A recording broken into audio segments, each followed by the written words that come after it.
Hello. Happy spring. It's actually, was it spring last week? No, it wasn't yet.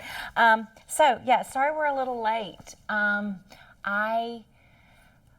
Yesterday was my anniversary, and what we wanted for our anniversary was to spend the night without our children and wake up this morning and not have to get them ready for school. So that's what we did. So I was getting dressed and putting my makeup on, and I realized that I did not have my mascara with me, and I needed it. So I had to go back to the house. So that slowed me down a little bit. So, so sorry. Sorry I was a little late today. So, Jonah, chapter 2. I mean, he's in the belly of a whale. He is in a fish, a giant fish. I think whale, just because. Maybe it's my childhood coming in and I'm just nostalgic, and that's comforting to think of Jonah in a whale and not just a big fish. So he's in a whale. He was swallowed up. He was not doing what God wanted him to do. In fact, he was doing the absolute opposite of what God asked him to do. But I was thinking about this yesterday. I was just contemplating Jonah, like you do, and I was thinking about it, and I was like, he just absolutely did the opposite and was unashamed about that choice. He was unashamed that he was doing the opposite of what God said, because it says that he had told the crew, look, I'm running from the Lord. I got to get to Tarshish. I got to go. They said they knew. He had been real honest about, I'm running away from the Lord. This storm, it's my fault, guys. Just, my God is the creator of the heaven and the earth and the land and the sea, and this is my fault. It's me. Toss me overboard. He was honest, and he never doubted who God was. He never doubted that God was the creator of the heaven and the earth and the sea that was being so violent at the moment. He never doubted that. He never gave up with who God was to him. He just disagreed with what the Lord wanted him to do. Right? Fascinating. So good to me, because so many times we see that when we disagree with the Lord, it's like, I'm done with you. I can't. This isn't going to work, and I don't like this. So I don't know. I'm mad. I might be done with this whole Christianity and this God thing. But Jonah is like, no, I still believe in the Lord, but I'm mad about this. And I think that's so helpful for us to see this type of relationship and this type of interaction. So we leave off in chapter 1 but the Lord provided a great fish to swallow Jonah, and Jonah was inside the fish 3 days and 3 nights. The next thing, from inside the fish, Jonah prayed to the Lord his God. So Jonah's praying, and it's a beautiful prayer. But what strikes me or what question I have, is how long was he in? I mean, he was in there for 3 days. So maybe on day 3, he decided he would pray. He had time to cool off and simmer down in the belly of the whale for those first 2 days, I guess. So, here's what Jonah says. So Jonah, chapter 2.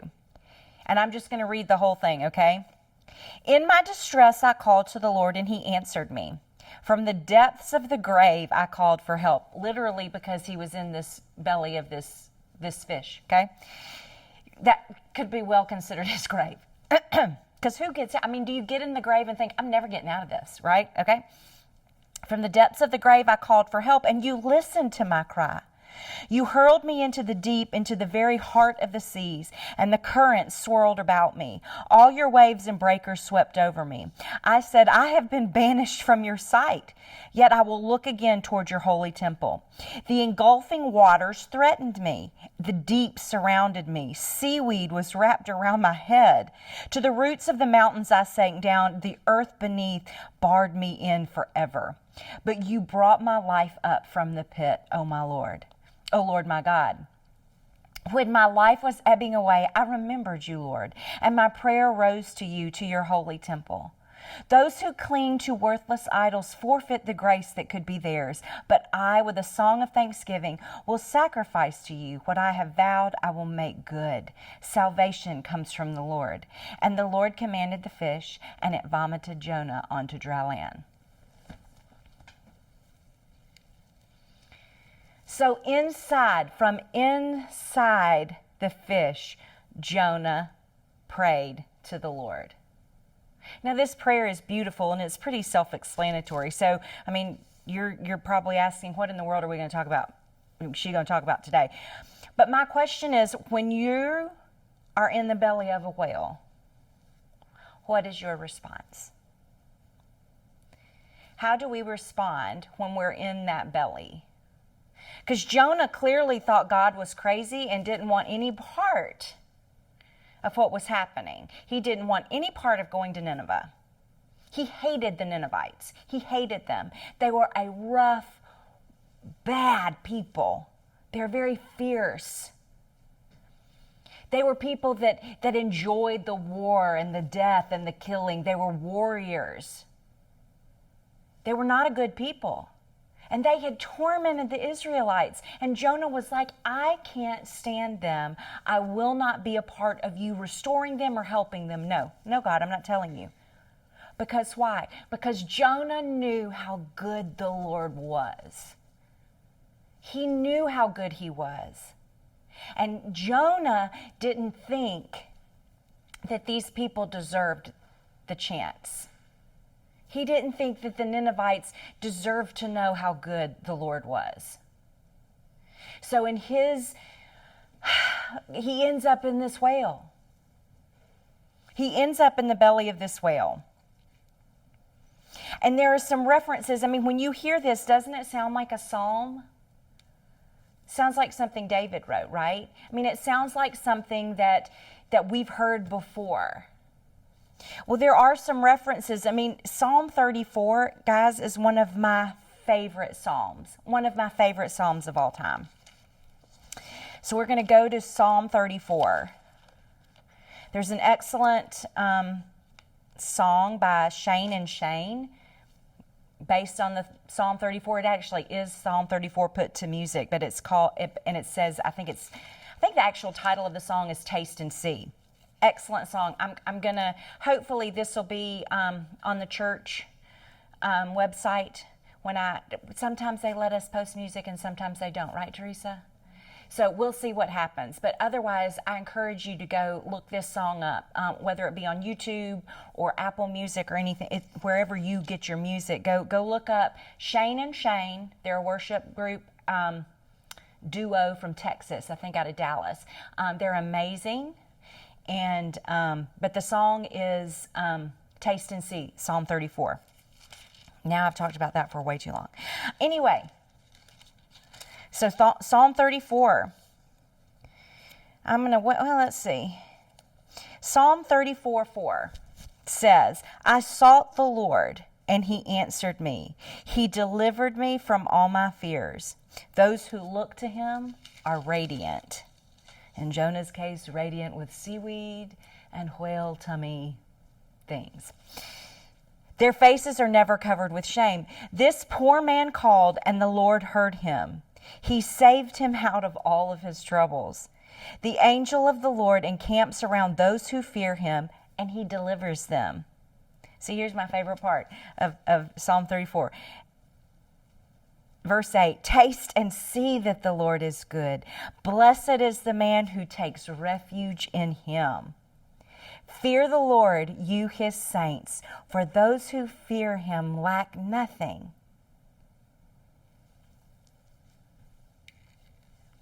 Come and see. See this 34 Psalm, it sounds a lot the same, doesn't it? It sounds a lot the same. I cried out, the Lord saw me, he delivered me. I sought the Lord. So after a while in the belly of the whale, Jonah decides he's going to pray, which is the absolute right response. That's exactly what Jonah should have done. So he did that. Well, where else? Well, Psalm 31:22 says, in my alarm, I am cut off from your sight. But guess what? God saw Jonah in the belly of the whale. But Jonah thought, surely he cannot see me here. But he did. I am cut off from your sight, yet you heard my cry for mercy when I called to you for help. That's Psalm 31:22. Psalm 69, where I'm all in the Psalms, and I'll put these. These will also be in the notes of on the website of the church. That's St. Paul United Methodist Church.com, right? Yes. I can't. I'm nutty. Where am I going? Psalm 69. Oh, sorry. I was in the wrong thing. Psalm 69, 1-5 says, save me, O God, for the waters have come up to my neck. I sink in the miry depths where there is no foothold. I have come into the deep waters. The floods engulf me. I am worn out calling for help. My throat is parched. My eyes fail looking for my God. Those who hate me without reason outnumber the hairs of my head. Many are my enemies without cause, those who seek to destroy me. I am forced to restore what I did not steal. You know my folly, O God. My guilt is not hidden from you.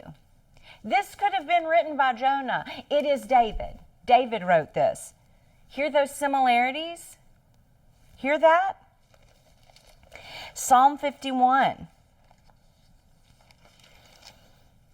This is really good. Psalm 51 is super, super good, okay?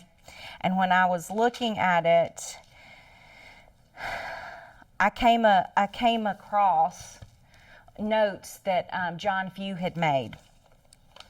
Notes that I took from a sermon that John Few preached in March of 2014. Y'all, this is why I love to write these notes in my Bible. This is why I encourage you to write these notes, so that you can go back and go, okay, yeah, wow. So then I can then go, John Few, that was good. It's still true today. So Psalm 51 is David's. This is the best psalm of I have screwed up, because my Bible describes it as this: David's plea for mercy, forgiveness, and cleansing. God wants our hearts to be right with him. So this is a psalm of David when the prophet Nathan came to him after David had committed adultery with Bathsheba. Okay? So that was where David was. So he was broken and, I have made a mistake. Holy moly. And he says, have mercy on me, O God. According to your unfailing love, according to your great compassion, blot out my transgressions. Wash away all my iniquity and cleanse me from my sin. And it says, against you, down in verse 4, it says, against you only have I sinned and done what is evil in your sight, so that you are proved right when you speak and justified when you judge. He was in the belly of the whale because he had been disobedient. Willfully. I'm unashamed of being disobedient. I am going against what you have said. I've made that decision. Okay? Here's what John Few said all those years ago. So in 2014.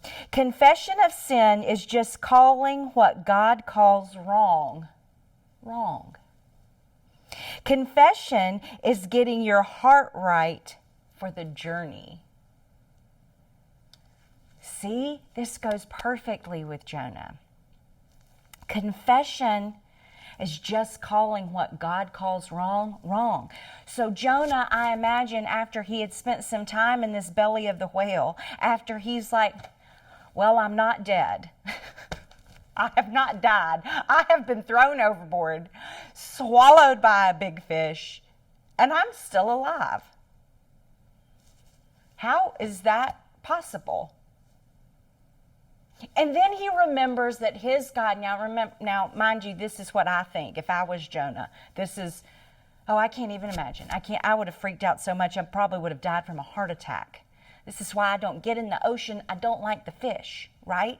Okay, so Jonah, in my mind, Jonah is like, I can't believe I'm not dead. And then he remembers, well, my God, the Lord God of my fathers, of my country, is the creator of heaven and earth, the sea, everything in it. I believe that he created this. I guess he sent this whale to get me. I guess he's got me in here and he's sustaining me and keeping me alive. Jonah at some point says, I have done wrong. Let's look back. I'm down. I said, I have been banished from your sight. I know I've done wrong. But you brought my life up from the pit. I'm in a whale and I'm not dead. You have saved me so far. And he says, I will make good. I will do it. And I, with a song of thanksgiving, will sacrifice to you. Jonah was going to have to sacrifice the part of him that hated the Ninevites. He was going to have to sacrifice and lay down what he thought and move forward with what God wanted. He was going to have to get over himself and go on, and he knows that. He makes that connection and he says, oh, okay, all right. So who else do we see that does this? Well, David, we just read his psalm of where he had made a mistake. David had made this mistake and he cried out for the Lord. And we know how much David loved the Lord, and we know how much the Lord loved David. He's referred to as a man after God's own heart. But he made mistakes. But he repented. He called what God thinks is wrong. He said, yeah, this is terrible. I'm sorry. I know why you don't like this. I know why you don't want us to do this. This was wrong and it's bad and I feel bad. Can you ever forgive me? Can you ever look at me the same again? And God says yes. That heart, that contrite heart, that heart that's turning back, that says, oh, I've made a mistake.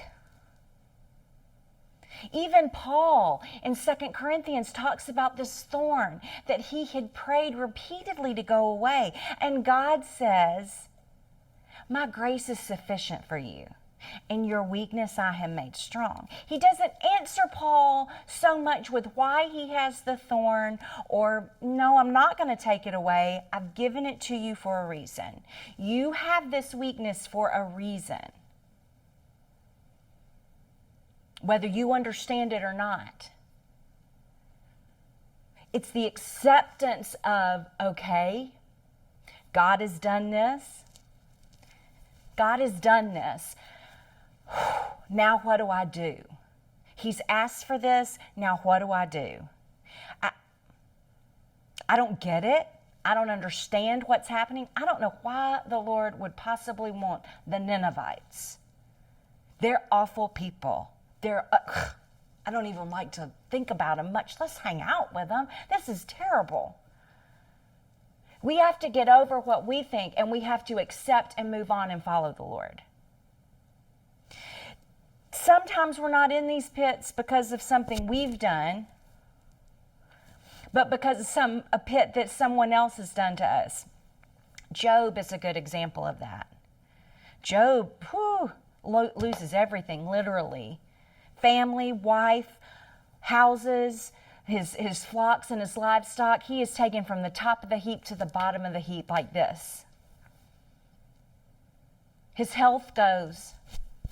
And his friends are saying, oh, you have done something to the Lord. You should just curse God and die. Just say, forget it. But Job stays faithful. And he says, no, I don't understand why this is happening, but God is still good. I still love the Lord. I still am faithful to him. There is no one like him, even though I don't understand what's going on. And God honored that and built Job up to where he was even better than he was before all the yuck that happened to him. Joseph is another good example. Joseph in the coat of many colors, that Joseph, not the earthly stepdad of Jesus. But Joseph is sold into slavery by his brothers. That's terrible. But guess what? Joseph ends up okay.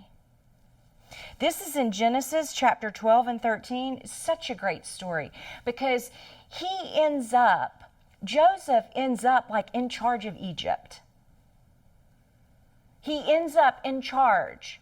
He's like the top dog. The Pharaoh looks at him and says, well, what do you think, Joseph? Joseph says we should do this. He ends up okay. Even though he has been sold into slavery by his family, by his brothers, and then he ends up in prison because of Potiphar's wife. He ends up in prison for something he didn't do. But it says that the Lord was with him. The Lord was with him in this pit, in this prison. The Lord didn't deliver him from prison, but the Lord was with him in prison. And he still did well and prospered. He still was able to do great things. So much so that as famine came into Canaan, real bad, his brothers journeyed to Egypt because they heard that they had grains and things and it wasn't bad in Egypt. And Joseph sees them. But Joseph is like, I don't want them to know it's me. And finally Joseph it takes like 3 times that they come before him. Joseph finally says, guys, I can't do this anymore. It's me, your brother. And they are, what? And they're scared to death. They're like, oh my gosh, he's going to kill us all. He is going to kill us all for doing this to him. But Joseph doesn't. He was like, oh my gosh, now that I see all of this has happened, you put me in slavery, in bondage. You put me in a pit. I have been in prison. I have been accused of things that I didn't do. Joseph, what are these J-O's? All of them are Jonah now. Joseph says, what you had done here, this is all working out so that I could be here in Egypt when the famine was great and when you didn't have anything to eat. I have been put here so that I can feed you and take care of you. Go get my father. Is he alive? Go get him and bring him back to me. And they come. And the end of Genesis chapter 50, so that story is all in 12 and 13 of Genesis. But in chapter 50 of Genesis, the very last chapter of Genesis, their father has died. Jacob has died. Jacob, otherwise known as Israel, has died. And Joseph is so upset. But in verse 50, 19 and 20, because the brothers get afraid, okay, Dad's dead. Maybe Joseph was only being kind to us because Dad was still alive, and oh, now that he's dead, maybe he's going to be awful to us. We kind of deserve it, okay? But in verse 19 of chapter 50 of Genesis, it says, but Joseph said to them, don't be afraid. Am I in the place of God? You intended to harm me, but God intended it for good, to accomplish what is now being done, the saving of many lives. What you intended for my harm, God has intended for my good. That is what that is. You've been in a pit, oh gosh. These awful things have happened to you, and you've been in the belly of a whale. Look at the Hebrew children in Daniel, Shadrach, Meshach, and Abednego. They were faithful to the Lord as well, and they said, "No, we're not going to bow down to this God. We're not going to worship Nebuchadnezzar. We only worship the Lord." So they threw him in the fiery furnace, turned it up hotter than it had ever been. The Lord did not keep them from being in that furnace, but when they looked in there, they were like, "How many people did you put in here?" "We only put those 3. There's a 4th person in there." Who was that? It was the Lord. He was in the fiery furnace with the Hebrew children. He was in there.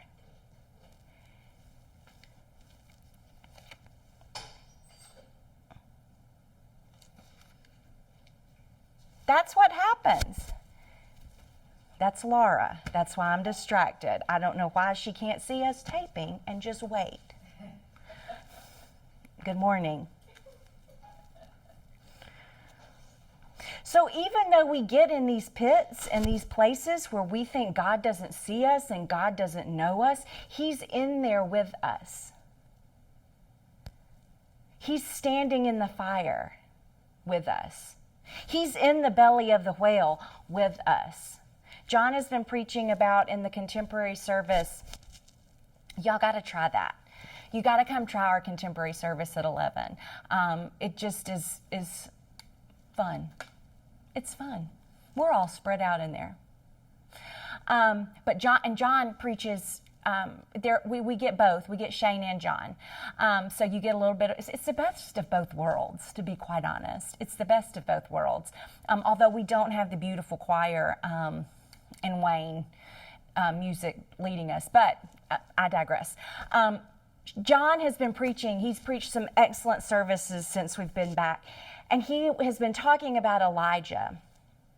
And when Elijah is hiding in this cave and he's like, "I just want to die." Much like Jonah, Elijah says, "I give up. This is awful. They're going to kill me anyway. I'm done with Ahab and Jezebel and all these people. I'm done with this.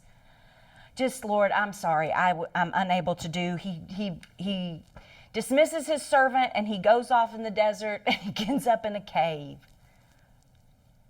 And God comes to him and says, "Elijah, what are you doing here? Why are you here?" And John made this point that God doesn't say, "Elijah, why are you there?" As if God is looking from a distance.